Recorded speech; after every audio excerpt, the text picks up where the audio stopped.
Oke teman-teman, lagi-lagi bersama saya Sakiti Keder.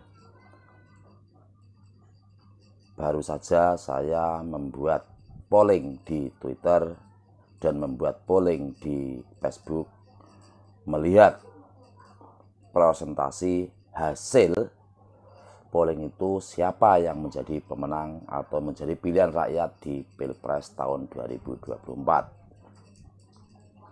Setelah melihat debat yang ketiga, karena rakyat melihat di dalam debat tersebut adalah banyak yang menjadi momen terbaik buat kita semua untuk melihat siapa pemimpin yang layak kita pemimpin dan siapa pemimpin yang mempunyai perform terbaik dalam perdebatan itu.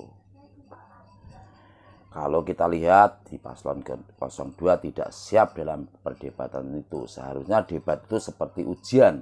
Seharusnya mempersiapkan diri, materi, dan harus belajar sebelumnya supaya bisa menjawab pertanyaan dari kontestasi lain.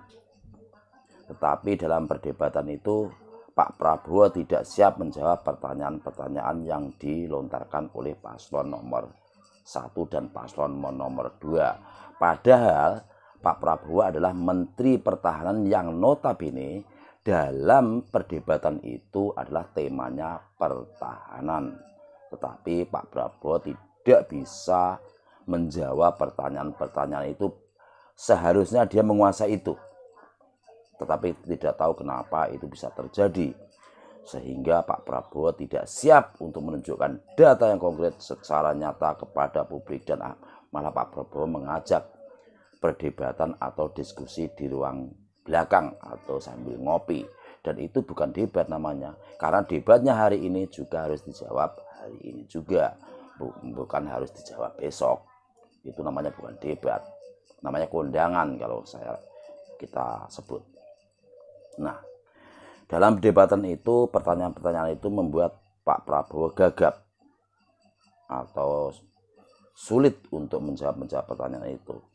Dan Pak Prabowo membuat kita lihat raut wajahnya, gimmicknya sangat menyedihkan atau kita lihat memprihatinkan. Tetapi di Rio Pak Prabowo berani komentar teriak-teriak di depan pendukungnya, tapi debat dia tidak mampu apa-apa. Bagaimana kita menjadikan negara harimau Asia sedangkan di dalam debat itu sendiri tidak mampu berbuat apa-apa, hanya mampu bisa teriak-teriak di belakang di Rio di depan pendukungnya. Seharusnya Pak Prabowo pun punya form yang terbaik di dalam perdebatan itu, karena itu termasuk tema dalam perdebatan itu adalah pertahanan. Nah, setelah itu barulah saya membuat polling.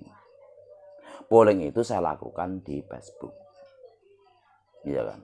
Nah, dan polling itu yang menguasai materi adalah nomor 3 dalam polling itu. Padahal polling itu saya share di semua grup Facebook, termasuk grupnya Pak Prabowo, grupnya Pak Anies, grupnya Pak Ganjar, semua yang ada di grup itu yang di Facebook itu saya share ke situ supaya adil. Kecuali saya membuat polling di satu grup, karena grup itu saya share ke beberapa grup dan tidak terkecuali dari semua paslon tersebut. Tetapi apa hasilnya? Mari kita lihat bahwa Pak Ganjar Pranowo menguasai medan dalam perdebatan itu. Itulah yang layak menjadi pemimpin kita masa depan, karena Pak Ganjar Pranowo menyiapkan semua materi yang akan disiapkan besok. Contohnya seperti itu. Seperti orang ujian, jika mau lulus sekolah, ya harus kita mempersiapkan materinya, harus belajar dulu, tidak ngajak ngopi di belakang. Nah, karena itu teman-teman, siapa yang layak menjadi pemimpin tahun 2024-2029. Dan hari ini saya juga mengucapkan selamat hari ulang tahun PDI Perjuangan yang notabene telah ditinggalkan oleh Pak Jokowi dan putra-putranya, walaupun beliau telah memberi karpet merah kepada Pak Jokowi dan putra-putranya, tapi hari ini mereka telah pergi dari PDI Perjuangan. Dan itu pun tidak apa-apa, karena kita tetap teguh menjaga konsentrasi menjaga negeri ini dalam demokrasi, dalam konstitusi. Oleh karena jika Pak Jokowi pergi dari PDI Perjuangan dan anaknya, kita tidak menjadi masalah. Karena konstitusi nomor 1, bukan kekuasaan dinasti atau kekuasaan kekeluargaan. Oleh karena itu kami akan siap menghentikan kekuasaan kekeluargaan itu untuk menangkan Ganjar Pranowo di tahun 2024 sampai periode 2029. Salam waras, salam akal sehat. Terima kasih.